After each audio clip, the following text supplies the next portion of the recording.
with culture and leadership is that it all boils down to tiny micro habits that we have as leaders. It's very difficult to navigate what your culture looks like when you're right alongside the people that you're leading, because they see you when you make mistakes and they see your worst, and that's okay. Like, those are both good things for leaders to show the people they're leading. Focusing on culture right from the beginning is huge because...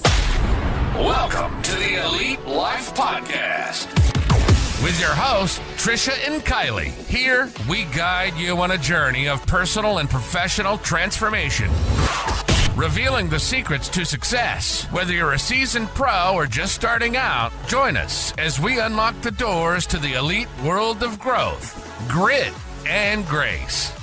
So, let's dive in.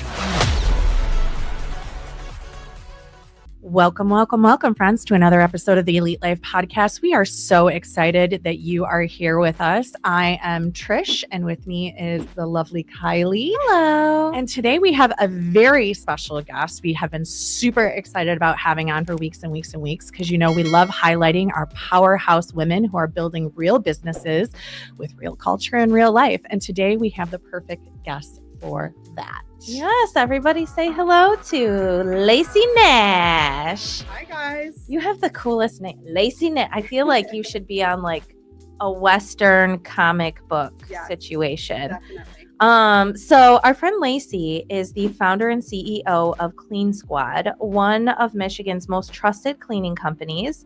Lacie is a systems-first leadership strategist, speaker, and purpose-driven entrepreneur with nearly 20 years of experience building teams, growing businesses, and turning chaos into clarity. I love that. I need you. Can you move into my house, please? Yes, absolutely. You come live with me, girl. Just don't come to my house. No, we'll go to my house. We have lots of space. Lots of chaos. Let's be clear here. Okay, so there's space to make room on the chaos is what we're doing here.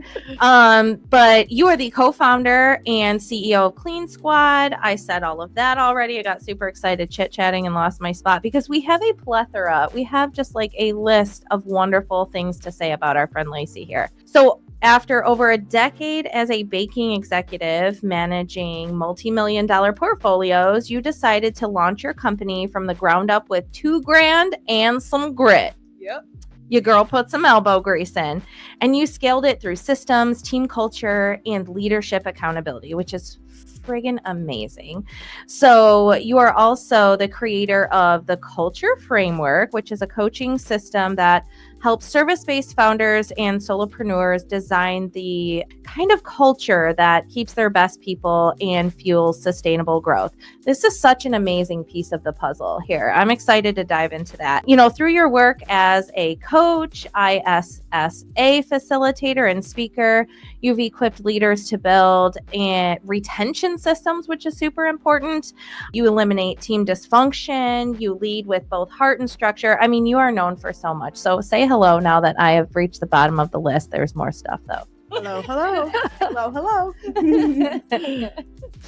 Thank you so much for coming on the show. Thanks for having me. Yeah, absolutely. So today is my first day meeting you in person, but I see you on the Wednesday calls. Yes. I love everything that we talk about on the She Built That calls. Me too. It's great. I think it's such a cool community because you have so many different, like with me and you and Erica and you, like I forget that some of us haven't met in real life because it's so tight and close. It feels like we're doing life together all the time. Yeah, and just real meat and potato stuff. So it's always super helpful. Yeah. And coming from different lenses and different backgrounds, like there's so much of this stuff that's on the list that she just went through that I didn't know about you. And we had been Facebook friends for like a decade or something like that. Yeah. So it's so cool. But I'm really excited to like learn even more about you. So I would love like if you start with beginning, Lacie, who are you? Where'd you come from? Tell us your story, the real story. Gosh, lots of $2,000 grit story. Yeah, lots of survival mode in my life, but I feel like there's a lot of really good things that come out of that. Clean Squad was born of survival. So, you know, it's one of those things where Carrie, actually, our story is very interesting. I love it. My best friend had moved to Tennessee and she was with somebody who was abusive. And so she moved back had nothing. She moved in with me, 1,000-square-foot house, 7 kids. It was crazy. And so she got a job at an area cleaning company. She had been a stay-at-home mom her entire adult life. And she about 5-6 weeks after she started there, she came home. I had been staying home with my youngest at the time. So I'd given up my income at the bank to, kind of just live out my last child's babyhood, essentially. Yeah. But again, still a struggle, difficult, going from 2 incomes to 1. And she said to me, we could do this ourselves. And I said, I don't know anybody that gets their house cleaned. And she's like, everybody gets their house cleaned. And so I just trusted her. I was like, well, you're out there doing it, so I'm sure you probably know. But, we always led with integrity and ethics, and we never approached any of his clients. But while she was cleaning, I got busy setting up the business and marketing and all of that stuff while I was home. And then within 6 to 8 weeks of that, we were hiring our first employee because our schedule was full. Wow. During that time, he ended up finding out, obviously, within a couple of weeks that she was starting her own business, and he fired her. She came home. She's so upset. I said, girl, don't worry about that. We're going to be making more money than he is ever going to pay you very quickly. Yeah. And that was true. We hired our first employee 6 to 8 weeks later, and then the second one by the end of the year. We started in May. So just, really just survival. And, when that kind of thing happens, you have to make it. Yeah. You don't have a choice. Right. In order for us to start our business, I had to take on a childcare expense that I didn't have. And so it was more expensive to my household to do that than it was. I was definitely spending more money than I was making in the beginning. So we were committed. At first, Carrie said, I don't want to ever have employees. I'm like, oh no, girl, we're going to have You're like, let me tell you about the grand picture we have here. I'm like, we're growing this. Absolutely. Yeah. So yeah, that's it. Small, tiny beginning. And we both led teams for a while. I led a team. She led a team. Lots of busy, crazy, estimates at night till 9 o'clock, payroll at night. When you're working in the field all day, it's really hard. You're answering that phone while you're scrubbing sinks. And I remember thinking, gosh, people probably wonder why I scrub toilets all day, but it's good money. So now it's huge. Yeah. And I think there's so much space there because especially nowadays, like people, like there's just stuff people don't want to do and they'll pay whatever it costs. Like I've gotten a couple emails from like my cleaning lady and they're like, we're going up to this. And I'm like, I don't even know what I pay you, but I don't want to clean my toilets. Exactly. So like, let's go. Yeah. And I love that you guys burn the boats because for a long time, I will say I used to like bartend and waitress. So in the back of my mind, when I got started in my early 20s, I'm like, well, if this doesn't work, I could always go back to bartending and waitressing. Yeah. Oh, yeah. And then you hit an age where it's like, ain't nobody wants you to bartend and waitress them. Exactly. Yeah, exactly that. So tell us a little bit about some of like the systems and frameworks you have built, because obviously you're not scrubbing toilets and answering the phone anymore today. Kind of walk us through the evolution of that. Like what'd you start to put in? You hired your first employee really, really fast. So what did you decide to like hire out, and what have you kind of kept in your hands? Yeah, so a lot of what we do now is hired out, a large portion of it. I handle like the CEO duties, Carrie handles the COO stuff, but in terms of running the office, we have a couple people in the office. I do have a marketing agency that handles that kind of stuff for me, so there's a lot that we have outsourced over time, but in the beginning, you don't really have the budget for that. And I think, by and large, you're wearing a lot of hats in the beginning. So systems wise, in the beginning, we didn't have, when we hired our first employee, the first thing I thought that we needed was, we need a payroll service. I'm not managing taxes. Can we just please get a payroll service? So we've done that right off rip. And, that was a huge source of stress off of my shoulders. But in the beginning, you're just really chasing your tail constantly. Like what's next, or sometimes you have a problem that comes to you and you're like, okay, how do I solve for this? I always tell people that's what I am. It's just a glorified problem solver. That's what we do in business. Like we just problem solve. So, in the beginning, we didn't have anything built out. And I think, that's really common in business. You go through ebbs and flows of like, revenue has a large portion, is a huge reference point for a lot of different industries in terms of like what systems and processes and people you have in place in order to run your business. And so that was really pivotal for me to learn, because there were times in business where I was like, man, why are we in this trench? How do we get out of it? And then somebody said, that's just where you're at. That's the revenue number that you're at. That's where, your business is at the time. And I'm like, oh my gosh, I didn't know it was a thing, So in the beginning, you're just really just chasing your tail constantly. And so we've built out so many systems since then. Hiring, coaching and development, just even down to how do we answer the phone? What does that sound like? What do our follow-ups look like? So just over time, you're just like, let's find a, solution to that problem. So I like how detailed you are that you even pay attention to how do we answer the phone. Absolutely. Because that does matter. And I think a lot of people overlook that. Like when we first started Elite Realty, I don't know where I got this idea or even if it was a good idea, but I remember I was like, when you answer the phone, I want you to say, it's a great day at Elite Realty. How can I help you? Yeah. And like, that was really important to me that they like set that tone from when they answered the phone. Does Kim say that now? She should be, I believe so.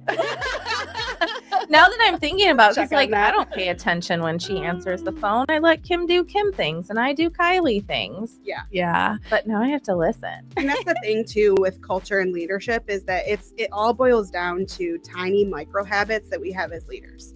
And it's the same in every single aspect. Every role within your organization has tiny micro habits. And you have to look at those because that's what literally changes sometimes the trajectory of where you're going. So, down to how do we answer the phone? Yeah.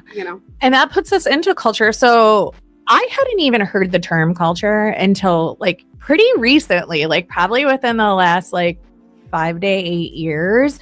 So what kind of got you excited about that and into like, this is kind of the world that I want to be known for? Yeah. So that's a great question. When COVID hit, we had been in business for 4 years at that point. And a large portion of that time I had been in the field and I'd only been out for maybe 7 or 8 months at that time. Carrie was still in the field, so we were still very active in the field. And it's very difficult to navigate what your culture looks like when you're right alongside the people that you're leading. Because they see you when you make mistakes and they see your worst. And that's okay. Like those are both good things for leaders to show the people they're leading. But also they feel very connected to you in a way that just, it makes it a lot harder to lead and to navigate their progress when you are so close to them. So with COVID, when COVID hit, at the time, a lot of people were scared. We lost our entire team, except for one person. We closed our doors for 7 weeks. We paused services for 7 weeks, And when we came back, we didn't have a team and we had 150 clients to service. And pausing services was a very smart decision because people were scared and they just really didn't know how to navigate that. And we didn't either. So we had to, everybody was doing the best they could with what exactly. They had, and so we went out, we got certified on how we clean COVID. Yes, it's not a huge deal, especially not in the cleaning industry. But what was our impact or exposure risk for our team? How do we navigate that? How do we navigate impact and exposure risk to our clients? And then after about 7 weeks, everybody's working from home, staring at the same mess that they would have normally had, if not tenfold, because everybody was living in that space, working in that space. The house isn't empty for 8 hours a day. Exactly. And so by the time we told our clients, hey, we're ready to come back, they were like, please come back. And I think we lost a couple of clients, older people, 90 years old plus, who were like, we're good. We'll just stay paused for a while. Yeah. But that led to, us having 150 clients to service and no team. So I was like, well, we're just going to get scrappy with it. Carrie was still in the field, but I had gone back into the field. We hired my ex-husband and her sister, and we just got really scrappy with it. We taught them how to clean and we serviced all of our clients. But losing our team was a huge impact. And what it did was it allowed us a transition period to where we could look at each other and say, what do we want to do differently so that this doesn't happen again? Because, you want your team to lean on one another and you in those times. And we did things while we were off. I dropped off care packages to all of them, but ultimately, like, those things are great, but they're not culture. They're just nice, fun things you do for your team. Culture is like how people think about their job on a Sunday night. Culture is whether they care about one another enough to, extend an olive branch when somebody else is going through a trouble. It's stuff that is not management led and directed. It's, I feel committed and plugged into this team so much so that whether Lacie and Carrie are going to drive this, this outreach or not is irrelevant, because I'm going to do it because I care about my team member, And so, we did those things during COVID, but we wanted to make sure that we had a culture that if this happened again, we wouldn't be in a situation where we had no team, because we had touched their lives enough that they were thinking about us, they were thinking about their clients, they were thinking about the company, just like we were thinking about them and our clients as well, So we really started digging into what does that leadership look like, and how do we make sure that we're showing up for them in a way that drives that culture. And so we just really started digging in, especially during that 7 weeks, about how we could show up as leaders in a way that would just create really rock solid culture. What resources did you look into or lean on in order to, or maybe was it just like brain dumping and brainstorming, but like where did you get guidance and ideas on maybe how to become those leaders? Yeah, good question. So obviously there's tons and tons of leadership resources out there. Simon Sinek is a huge resource for me and my leadership journey, but really we got super plugged into our trade organization, the ISSA, and we got certified through them for COVID. And then also there were a ton of outreach opportunities for networking and education during that time with some of our industry leaders. And so we started rubbing elbows with a lot of other business owners who were in the same position as us, but also maybe 10X. Mm-hmm. And so we started looking at like, how are they leading their organizations? Because, ultimately, if you're leading an organization that you are trying to grow, if you're not employee centric in 2025, you're doing a disservice to your organization. We go through ebbs and flows in the hiring market where, sometimes it's business centric and sometimes it's employee centric. But during COVID, we decided we were going to run an employee centric organization, and it meant that we were going to put them first. So people over profits, basically. Like we were going to choose people over profits in every instance. And that has never been a bad decision for us. It always leads towards better hires, more commitment, a great team culture, and we just build on that every time we can, we do, and so, yeah.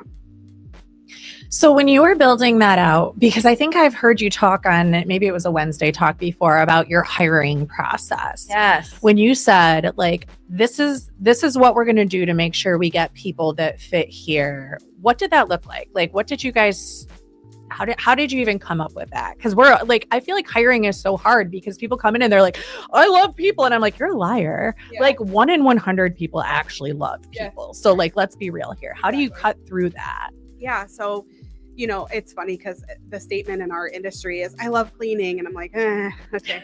If they say that, I'm usually like, all right, next. Because obviously if you didn't want to clean, you wouldn't be here.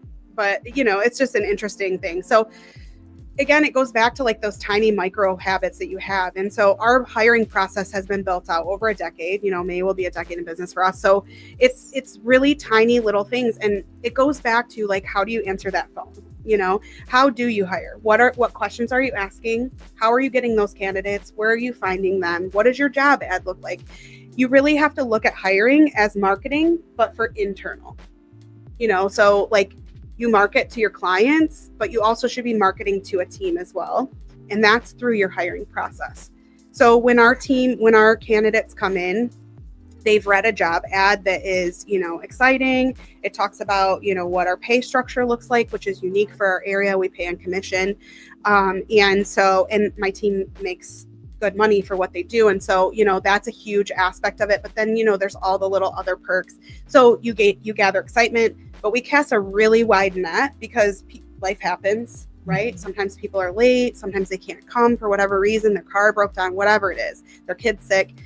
So we cast a really wide net and we allow them to really just be in control of what that process looks like. So if their interview is coming up, they have a 2-hour window, up to a 2-hour window before where they can cancel and reschedule that. Because why do I care? I don't care. As long as you said on Tuesday at noon, you're going to be here and you're here on Tuesday at noon, then we're going to interview you and we're going to call it a day.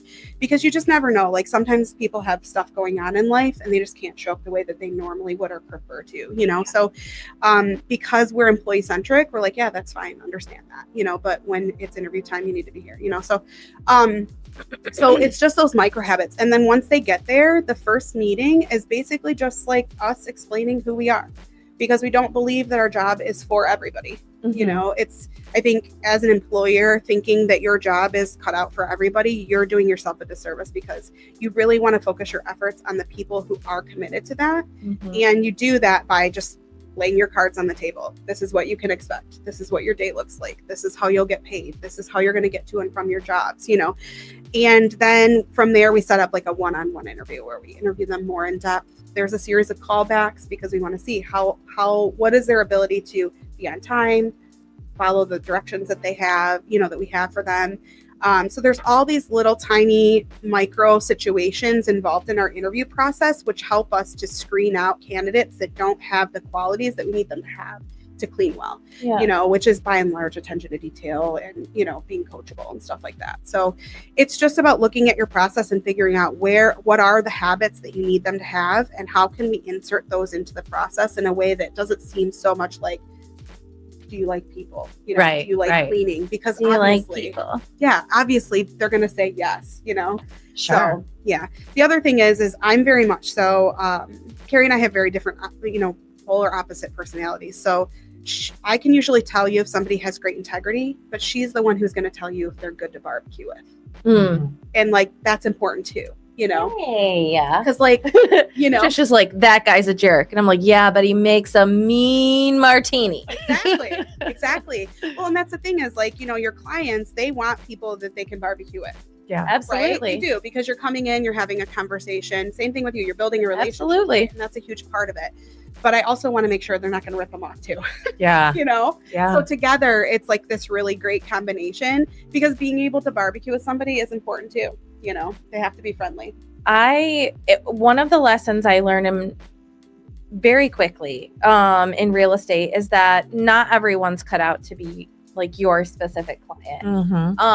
And that's why it's important to really understand like what kind of clients, like, and I'm sure you guys do too, what kind of clients do we want to work with? Yeah. You know? Yeah, absolutely. Again, lots of little micro, you know, things weaved into the client experience that lets us know like, yep, this person is a good fit, or they're probably not, you know? Yeah. And I think being able to, you know, I had a friend who got a tattoo recently, and the tattoo artist was like, yes, I can do that. And then they did the tattoo, and the tattoo was like a nightmare. So I really related that back to my own business. Like, we are not all things to all people, and that's okay.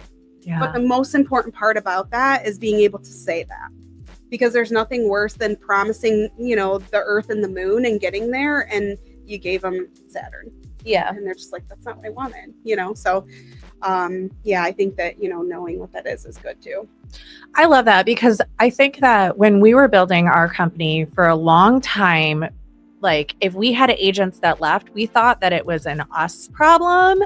And then over time, when I met other business owners like yourself and other people, and they're like, no, we're not for everybody. And I was like, you mean we don't have to keep redoing every single thing as soon as one person leaves?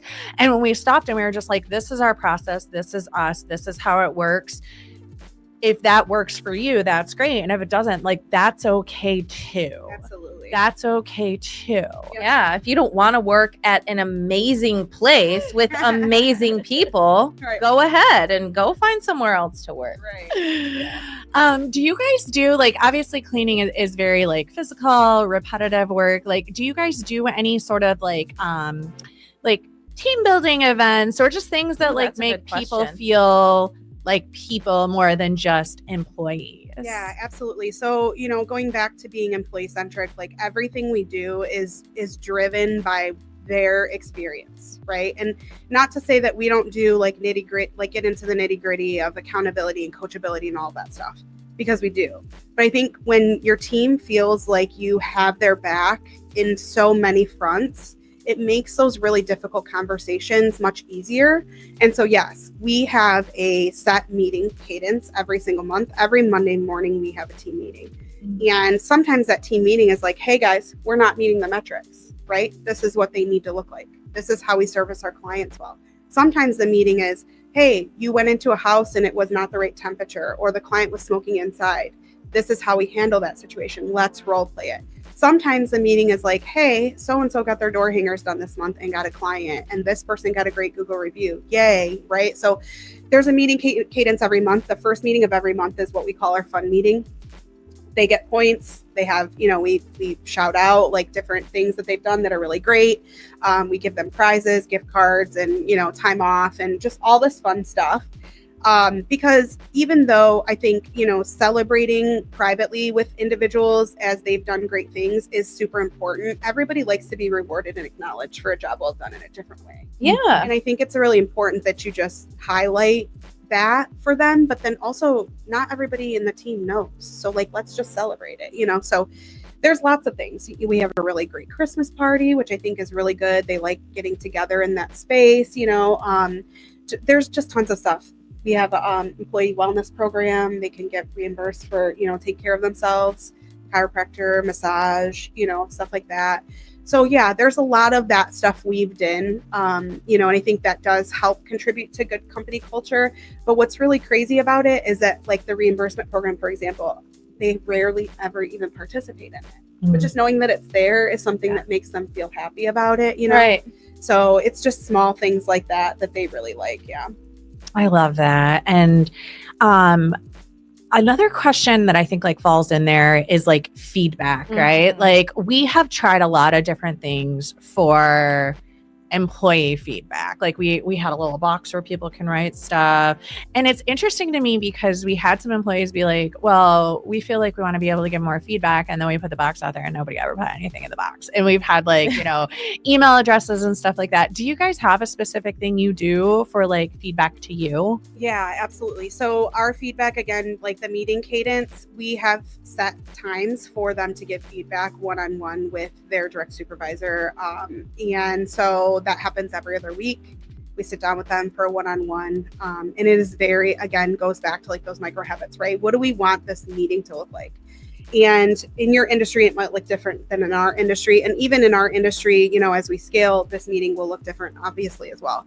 Right now, it's a virtual. They have the option to come in because they're commissioned, or they can just call in via Slack. So, it's a virtual meeting often, and it's both. Feedback goes both ways. So that's the goal of it for us, is that we want to know how they feel about their job, and we want to know how we can make it better for them.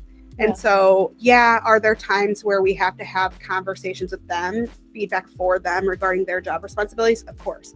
But the whole goal of it is that if we're sitting down with our employees, we are going to use every single one of those opportunities as a means for getting feedback about how we're performing in our roles. And so there's 5 questions on it regarding core values on their end and our end. So they are going to rate their own performance, and then they're going to rate our performance, and then we rate their performance on the core values. There's also things like toot your own horn, right? Because I want them to come with a positive mindset regarding this meeting. There's also things where they have to bring KPI numbers, because I want them to be engaged in the process, right? Can I force feed that information to them? Absolutely. But what good is that going to do me, right? They need to know how to find it, where to find it, and how to govern their own performance based on those metrics. And then, there's a section where they just talk about like what's going on if they have questions. The rating system on both ends is 5 stars. If they give us any less than 5 stars, they have to tell us why. And the same is true for them.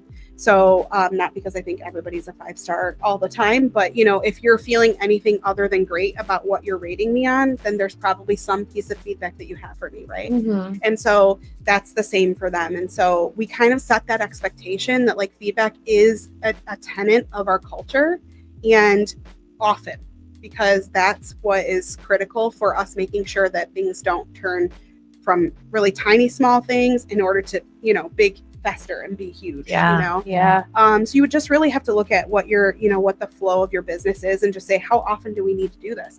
The other thing is that larger companies in my industry, what they do often is big huge annual surveys, both with their clients and their team.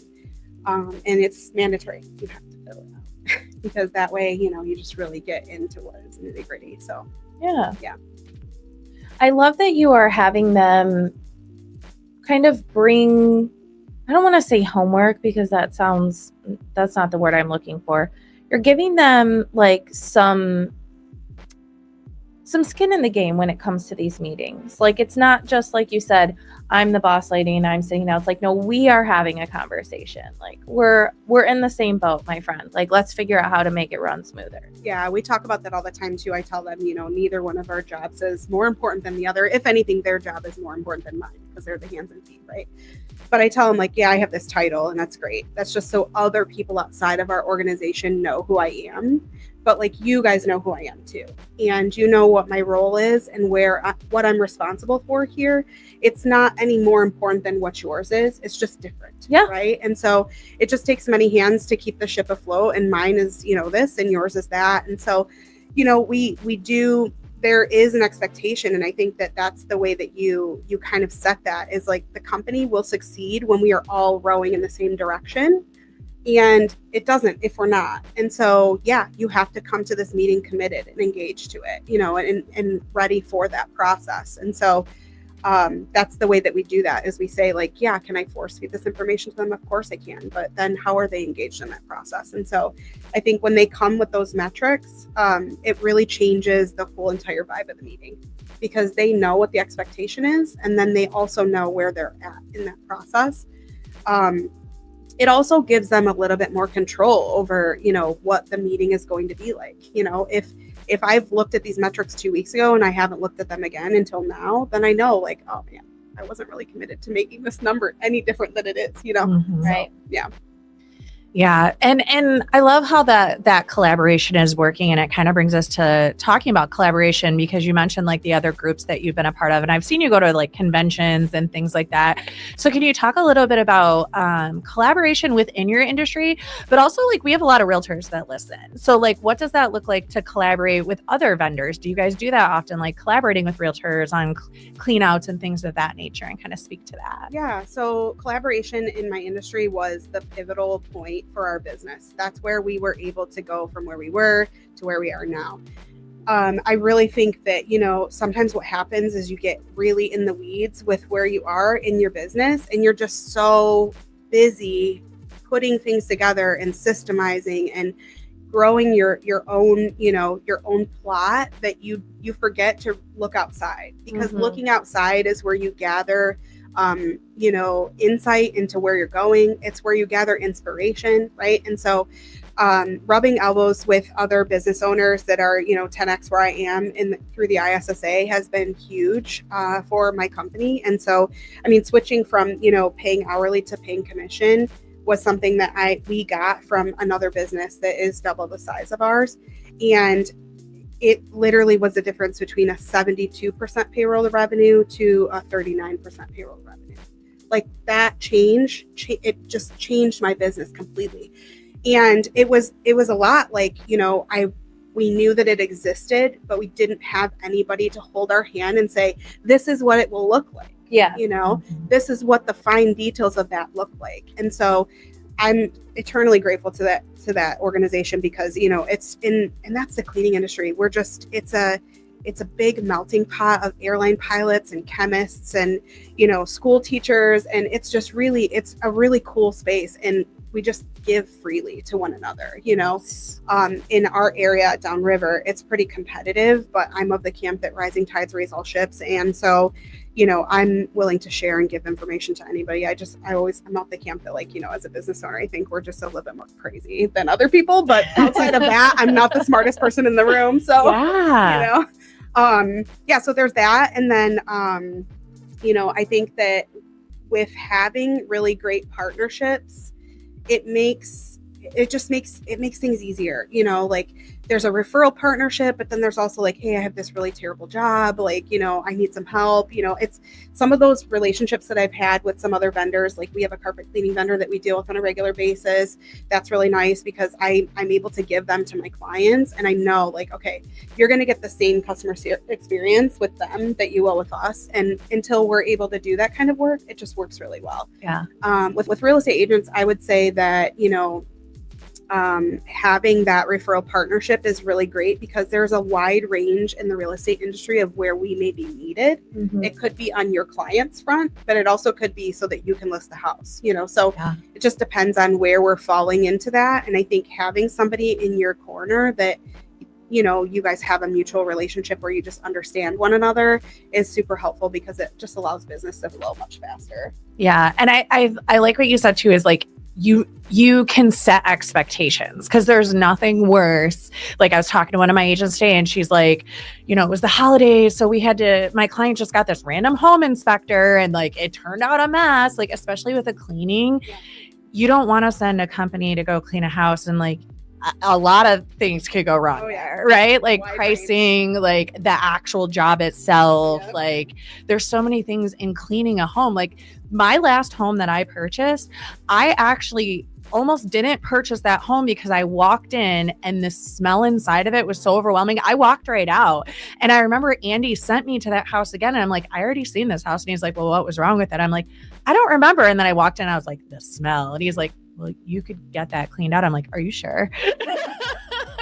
Yeah, like I would like to remind you that you tell all of your clients that you can get that cleaned up. Yeah, but only if you have a good reputable company that knows what they're doing. Right. The thing is, I've had many times where real estate agents will call and they'll say, you know, hey, go into this house. We want it cleaned. Don't worry about the appliances. We're not replacing them. And I'm like, hold on a minute. Why? Or we're replacing them. And I'm like, hold on a minute. Why? And they're like, well, it's a lost cause. And I'm like, I can make this stove look brand new and it'll cost you maybe, you know, $100. Ooh, like, right. You know, and that's the thing is like, it's just and also like, is it lipstick on a pig or is it eat off the floor clean? Like there's a huge range, you know, in the real estate industry regarding like, what is your client's budget? Are you paying for it because you want this house listed? You know, what does that look like? And so I think really, you know, sitting down and saying like, okay, this is what I need this to look like, and just being forward and honest with your cleaning company is a huge deal because I can give you lipstick on a pig or I can give you eat off the floor clean. It just depends on what exactly your budget is, you know? Yeah. Some people will say, I don't want to spend the money cleaning the stove because I can get one for $250. I'd rather put something new in.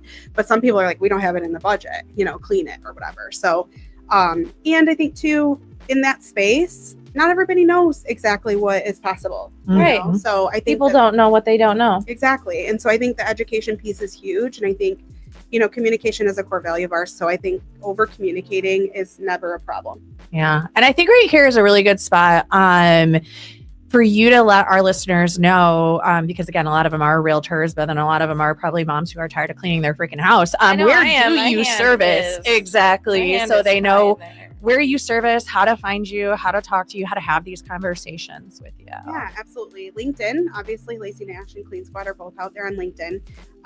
Clean-squad.com. You can email me, Lacie@clean-squad.com. And, you know, really just Google a business. Clean Squad, we're out there. You can find 8 different listings out there on the internet for me. So anywhere. Yeah. And what areas do you service? Where do you guys like to clean at? So we mainly service downriver, so Livonia, Canton, all the way to Monroe currently. So we do one-time work outside of that space. It just depends on, you know, what the job looks like. And, you know, being on commission, it does help us to be able to account for, you know, jobs that are a little bit further out, depending on, you know, where employees live and stuff like that. So yeah, just reach out to us. And if we can't service you for whatever reason, then we do have vendors that are inside of other service areas through the ISSA that we can refer that will give you service and like, you know. Beautiful. Yeah. That's so important because I also feel like I've noticed in your industry, and maybe this has just been my personal experience, that because I used to live out in Novi, so we were pretty far out comparatively to where my business was in Livonia. All our people were there. But it seemed like a lot of people would like be in and out. So it was like, hey, do you have a cleaning company? And I'd be like, oh, this person. And they're like, yeah, they don't do it anymore. Yep.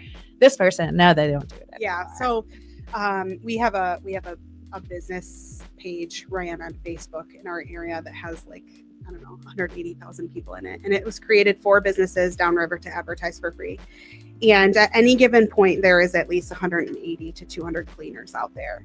And I think what you'll find is that consistently there's a handful of us who have been there for a decade or more. Right. But other than that, because cleaning has low entry, and that's the thing is like not all companies are created equally. And I think sometimes that's the battle that we fight in the industry is like, how do you get longevity in the industry? Well, it's through training. It's through treating your people right. It's through vetting the right team, right? And so does that mean that it's cheap? No. Can you get a dollar store caddy and hit up some houses? Yes, absolutely. But you're not going to be in business in 6 months because you ruined the granite countertops and you put toilet bowl cleaner in the shower, And so it's one of those things where in bringing professionalism to the industry, that's the thing is like, it's not cheap. But it like, especially in the real estate area is like, can you imagine walking through a house and you're like, man, it's kind of stinky. It needs clean. And then you show up and your cleaner ruined all the travertine in the shower. Now what?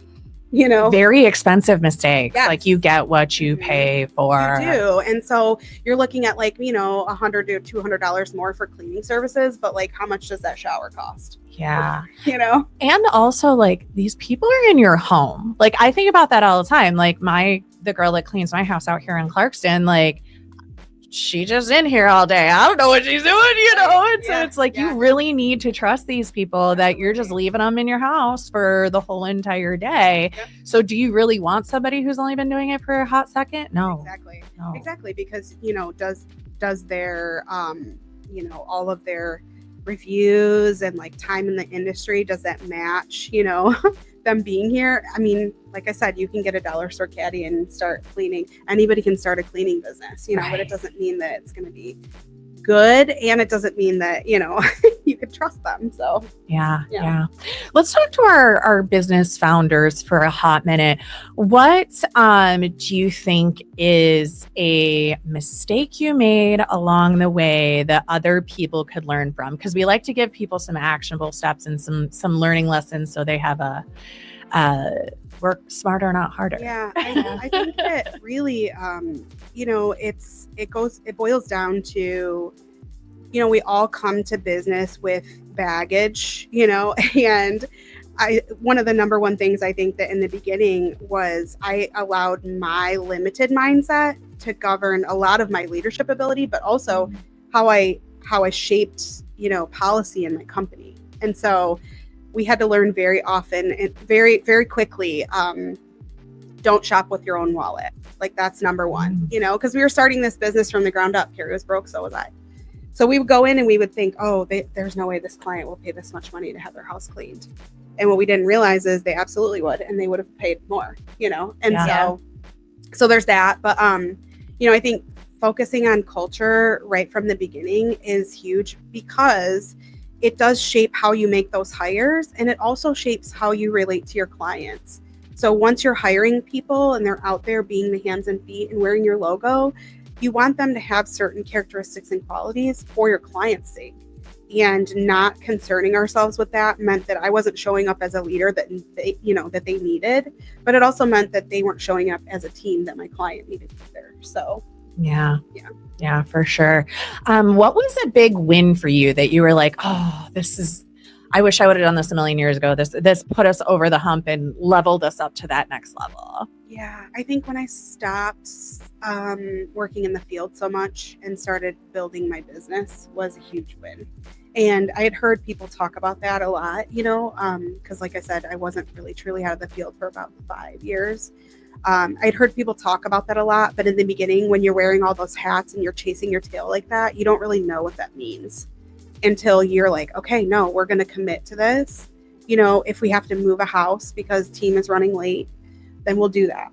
Like when you stop like jumping in right away because you have other things that are, $500 an hour tasks versus $50 an hour tasks. When you stop jumping in to solve those $50 an hour tasks and you open up the space for your team to handle those, and you open up that space in your schedule to handle those $500 an hour tasks, it just really changes where your business is going. Yeah. I yell at Andy all the that in time. my I'll come in soul. and he'll be like addressing envelopes. And I'm like, what are you doing? Why are you addressing envelopes? I got on Erica Crouppen for that too. I was like, we are never making customer service boxes Aw, again. she loved the boxes. I know. And I love them too. But exactly what you said, there's $50 an hour work and there's $500 an hour work. And you will limit yourself, limit your team, limit your company by continuing to fall back into, like, I get emails all the time to do what are called BPOs, and they pay like $25 to $50. Why would I drive to a house, take photos, upload the photos, fill out a report, drive home? Like, that's like 5 hours of my life for $50. That's crazy. No, I will not No. do that. Now, was there a time that like those extra $50 really were helpful in my life? Yes, Yeah. but that time is not today. That So time don't has fall passed. back into that. Right. But I had to, like, I don't know, probably 20 times go, why am I doing this before I actually stopped doing it? Yes. So leaders, stop doing that. And I want to shift over to personal before we wrap up, but I do want to ask one more question, because I have had such a hard time with this as I have grown as a leader. When you start to see somebody as not a good fit, what are your steps in handling that? Because I'm like, Trisha's like, I'm putting them in the dirt. You're dead to me. I need to fire faster. That is what I have learned. That is one thing I did learn in property management when I was responsible for hiring was I would hire slowly, but I would fire your ass real quick. Like you said, because either someone who's toxic is going to turn into cancer, Oh yeah. or someone who continuously misses this one or maybe even 2 steps on the checklist, Yep. that's eventually going to turn into something that's going to snowball and end up with an upset client and no Absolutely. money and all so on and so forth. Yeah. So I think, as leaders, sometimes when we fire slow, it's because we look back on our own performance and we think, did we do all that we were supposed to do Right. in order to reach them? Yeah. And if you're not, that means you probably lack some empathy. You need to, because that is an important part of the process, right? But the other thing that happens when we fire slow is we don't trust our process. We don't trust our system, right? And so then you have to look at the system. What does the system look like? What did we do to support them? What did we do to make sure they were aware? What did we do to coach and develop them, right? And so if your process looks good and you know that you've checked all those boxes, then it really just boils down to a mindset. And in a lot of ways, if we've met all of the process, we have a 5-step process, by the way. If we've met all steps it's toast, because at the end of the process, you're toast. That's just it. What are the TOAST? Yeah. So it's tell. So we tell them, we educate them around the process first. And then it's oops, like, oh, sorry, I must not have taught you well enough. Or oops, I must not have made this clear. I take responsibility. A is ask again. So ask them to start or stop something. So I'm going to ask you, hey, please start doing this, or hey, please stop doing this.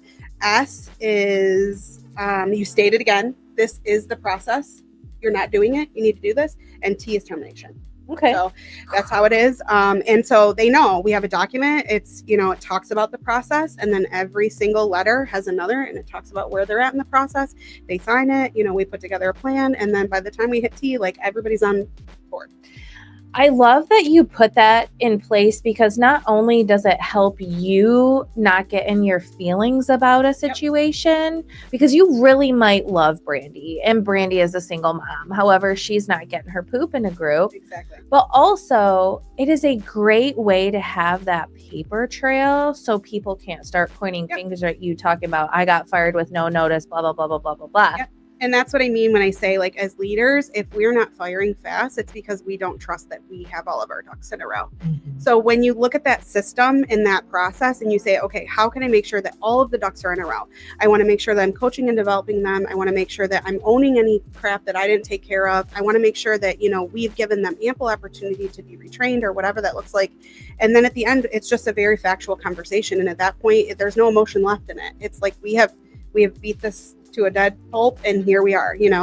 And so I think too, the other aspect of that is the culture, right? If you've created a culture within your organization that has accountability and coachability, it makes these conversations a lot easier. Mm-hmm. If we say this is, these are the core values that we have here, and then you have to have a conversation about it, you just pull them out and you're like, hey man, you don't really have a positive attitude. Like, this is what we do here. This is a tenet of who we are, Mm-hmm. And so how can I help you? How can I make sure that you are coming with a positive attitude, you know? Yeah. And a lot of times it's just not a good fit. And the way that I rationalize that is through the process, right? Have we checked all the boxes on the company side for liability, you know, for empathy, for training and development?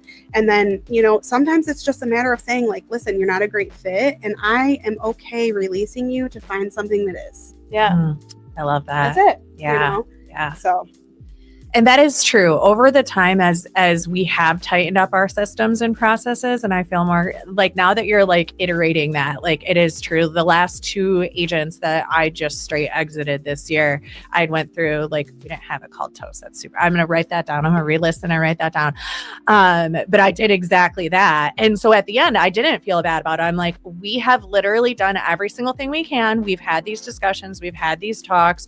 You've been trained, you've been retrained. Yep. Now you've become a liability for the company, and there's gonna be a better fit for you out there. Absolutely. Yeah. And you know, that's the thing is like when you talk to employees that you followed that process with or that system and they have been released to go find something else, a lot of times they'll say sometimes they'll even come back and say, thank you. Yeah. Thank you. This wasn't a great fit for me. Thank you. Because now I have something that is, you know? Yeah. And so it's just a matter of like getting outside your own head, and the system and the process allows that. Yeah. I've liberated you. I heard that on something. I've liberated you. Here you go. You're liberated. You're not fired. You're liberated. Exactly. Yeah. Exactly. You'd be surprised though how many people are just like, you know, it's kind of like staying in that bad marriage. You're like, everybody said it was work. Yeah, but it doesn't have to be this much work. You know, sometimes people go to work every day and they're like, I got to do this. I'm terrible at it, but I'm going to keep doing it. And it takes somebody outside of you to say, hey, this is probably not the right thing for you. Right. You know? Yeah. So.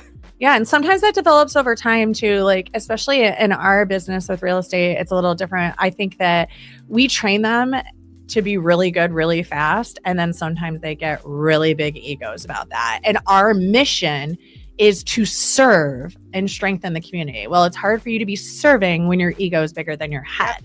So that becomes a very bad fit in our organization, you know? Yeah. So let's shift over to personal side, because we have a lot of women that listen to the podcast, a lot of business owners. So being a CEO and a mom, like, first of all, I want to ask, do you believe in balance? Because I feel like I don't believe in balance, but sometimes I'll talk about balance. So I'm always curious about this. And then what does that look like for you, and how do you navigate that? Yeah. So balance for a long time was not even a word in my vocabulary. Honestly, I was just wearing so many hats and just chasing my tail constantly. But again, I do feel like it is something that business owners should prioritize, and especially as mothers, because it's really hard to get down on yourself when things don't go, you know, the way you want them to go, or you're not committing enough time, or you want to commit more time and you can't.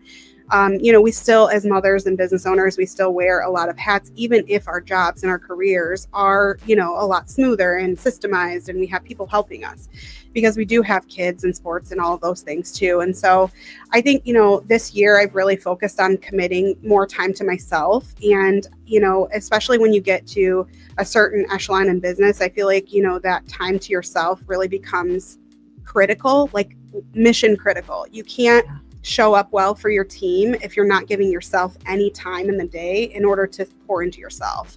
And so, you know, if that's one thing I wish I would have started on early on in my business journey, is like, hey, make sure you take a few minutes for yourself every day, even if it's 30 minutes for a walk around the block or whatever that looks like. But the other thing this year that I've really focused on is giving myself grace, because I think for so many years I was so hard on myself in order to get to where I am, that like those thoughts don't serve me anymore. Yeah. You know? Yeah. And so I'm just like, I can't be of an abundance mindset if the mindset that I have is negative all the time, you know? And so I think really pouring into that and understanding like those thoughts that, you know, helped you grind it out are not absolutely necessary anymore. Yes. So what thoughts are necessary to 10x? And it's the thoughts of abundance and the thoughts of, you know, opening it to be able to receive.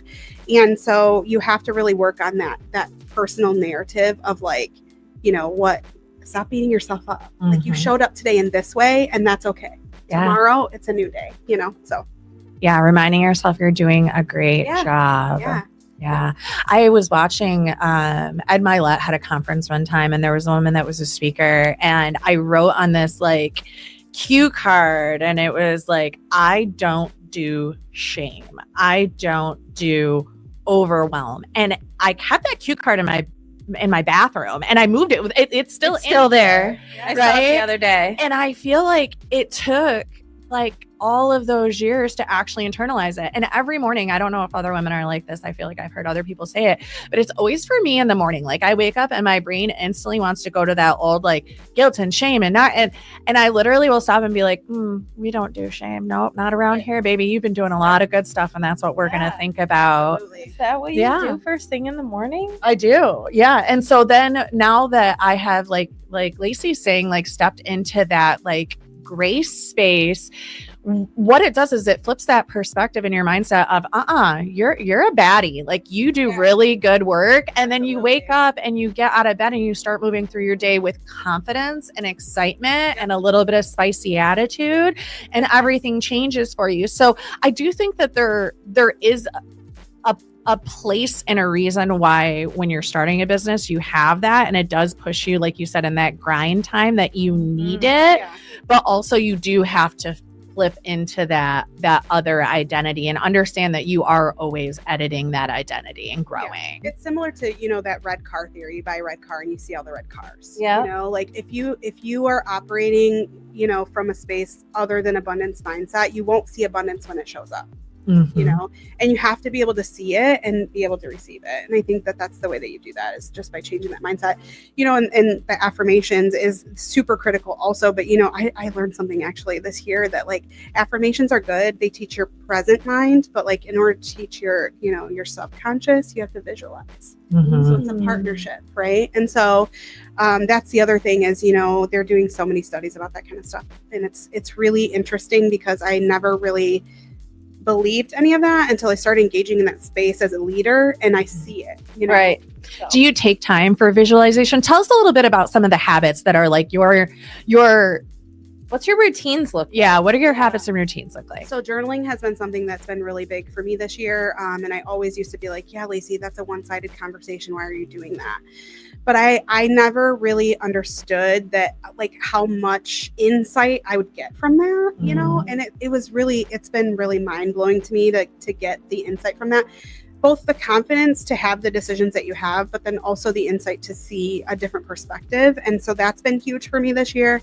That's the other thing is like plugging in fitness into my journey. That's been huge. The other thing is that I've really honed in on this year is not that such black and white thinking. That's been really difficult for me. I've always been like either full tilt or full tilt out, and so either in or out. There's no gray space. Exactly. And so I think that, it's hard to show up in life when you have such that black and white thinking. Yep. Because again, like that aspect of grace, like that's a huge, huge part of it is like, yeah, I didn't eat necessarily on plan today, but I also didn't eat fast food.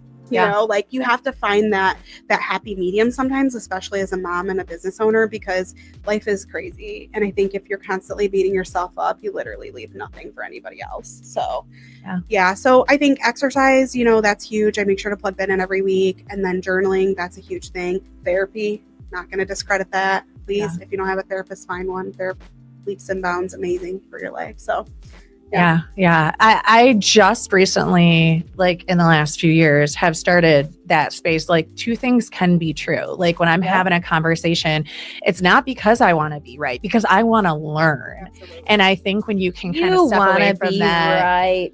Sometimes I don't. Sometimes I just want to say what I'm feeling and see like, how are you feeling about that? And is there something that I can learn and grow from this? Because what I've learned is the more coachable that you can be. And I think that happens in journaling too, because you might have always had this thought process about this thing. But then when you start to journal it out and ask yourself why, work with a therapist, work with a coach, understand that two things can be true at the same time, you may actually realize that that's not really your outlook. That's the outlook you were programmed with from your parents or from your youth. 100%. But that isn't actually how you truly feel about it when you actually get to like have that conversation. Yeah, and I think that self-awareness is huge. Yeah, self-awareness, definitely. So do you spend time visualizing? What got you into visualization? Yeah, so in the morning when I wake up, I usually just lay there, like, those beta waves. I don't know, we're getting real sciencey in here, but beta waves are huge. If you pick up your phone the first hour of your wake up, like you're ruining that beta. And that beta is it's a really great space for you to be in. You're awake and you're obviously functioning, showering, whatever you're doing, but your brain needs that time to just kind of like chill, and it also gives you that space to, think about your day, visualize how things are going to go. And the minute you pick up your phone, you interrupt beta waves, by the way. So if that's engaged in your first hour of your day, you need to stop doing I'm buying an alarm clock right now. Yep. I'm buying one because Seriously. I've been listening to her talk for a long time about putting your phone in the bathroom and not having it right by you. Yeah. And there's no reason anymore. Like, I don't live alone. There's zero reason why my phone has to be right by my bed, other than I keep telling myself I need it for my alarm clock. Right. And there's a big fat ass lie. Yeah.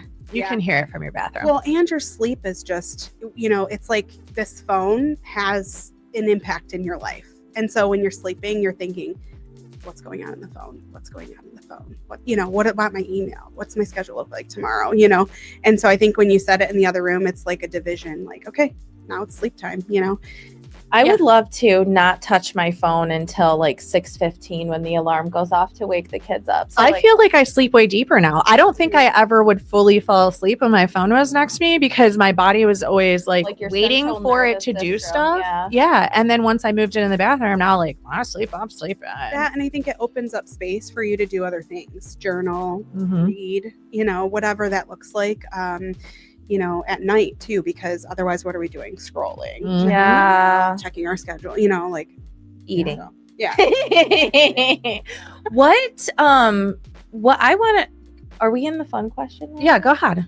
Go, I want girl. to know do you read? Do you like to read? Yeah, absolutely. What do you like to read? Oh gosh, I'm the most boring reader ever. Me too. Tell me The only everything. thing I read is leadership books. Oh, that's it? Yeah. What's your favorite leadership books? Personal development. Top leadership 3 books everybody should read. Oh gosh, top 3. Traction's huge. I love E-Myth. And then leadership, I would say anything Simon Sinek, but Leaders Eat Last is my favorite. Leaders for sure. Yeah. I don't think I've read that one, Oh, it's actually. You haven't. It's so What was good. the other don't one think she so. said? The E-Myth. You Mhm. read that E-Myth one. I've read, That yeah. one's really good. Yeah. I went to set up because I was planning for 2026, and I'm like, all right, my word is intentional, because I'm very good at being present, like not giving a single F about anything at all. So very good at present. It's intentional. So I was like, in January, I'm going to read this book. In February, I'm going to read this book. In March, I can't find my copy of Never Split the Difference. Oh, there's probably one in the office. Did you pick a word for next year? I yet? ordered I it. haven't yet. Carrie and I usually do a couple days. We go and we They have a planning day. We do. We have a couple days every year where we go and we get a hot desk downtown and we eat awesome food from downtown, and we just hole up in an office and we talk about how things went for the year, and we just vision and plan for the next year. And so that's been huge. It's been good to really look and see, like, okay, where did we come from? How well did we stick to our plan? And this year threw a lot of curveballs to us, but it'll be really interesting for us to sit down and see, like, oh, we did accomplish these things, so. Yeah, that's why I love my big ass calendar, because I will sit there and be like, you haven't done this and you haven't done this, and then I'll look at that calendar. I'm like, girl, you did a lot this year. But it's hard when you're in it. It's so hard when you're in it. Yeah, I'm a very visual person too. Like, if it goes in the computer, it probably doesn't exist in my life as Yeah. far as I'm concerned. But so I have one of those too, and it's on a huge whiteboard, and I write numbers on it. I write dates, things we're doing. So.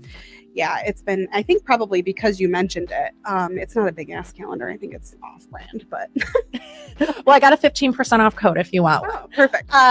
Tell us before we close a couple of your favorite resources. Like, what do you like? I live and die by the Google Calendar. What are some of your favorite resources? Yeah, tools, resources. Tools and resources, business and personal. We use Slack a lot.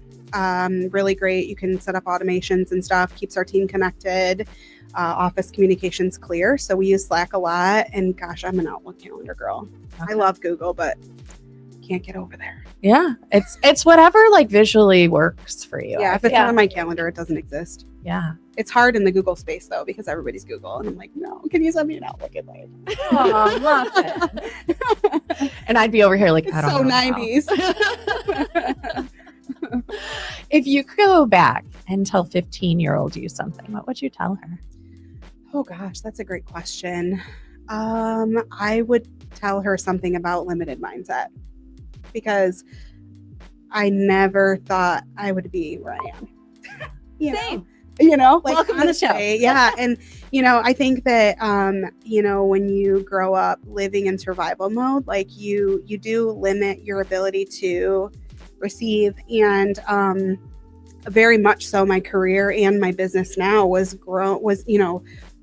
formed from survival mode. But I think, if 15-year-old me knew what 40-year-old Lacie is capable of, I'm aging myself, but it's okay. 40s are amazing. Yeah. If 15-year-old me knew what 40-year-old Lacie was capable of, I could have got started a lot earlier. Yeah. I would have just started a business then, because it's just crazy. Like your ability to problem solve, you don't really know what that's like until you start. And I think that is a huge factor in success. So yeah. Love that. Anything else you want to share with our people, share with the world? Tell anybody? Not really. I mean, you guys are amazing. I love what you're doing here and I'm excited. I'm glad that you brought me on. Yeah. Thank you so coming. much for joining us. I feel like this talk is we was shared great. so much for so many people. I Yeah, think there was I hope so much so. value in hope here. so. Yeah. So make sure you guys share the show with somebody you know, because there's so many people that could get so much from all the things we unpacked. We covered a lot of road. We here. covered a lot of ground. We certainly did. Absolutely. And wherever you're listening, don't forget to hit the subscribe button. If you're on YouTube, ring that bell. And make sure you come back next week because we're going to have a fresh episode of The Elite Life for you on Thursday. Thursday. Bye. Bye. Thank you for joining us today on the Elite Life Podcast with Trish and Kylie. Don't forget to share this episode with a friend so we can keep delivering you more fantastic insights on grit, grace, and growth. Stay connected with us on Instagram and Facebook, where we'll keep the ideas flowing to help you build a life you love and leave a legacy you can be proud of. Until next time.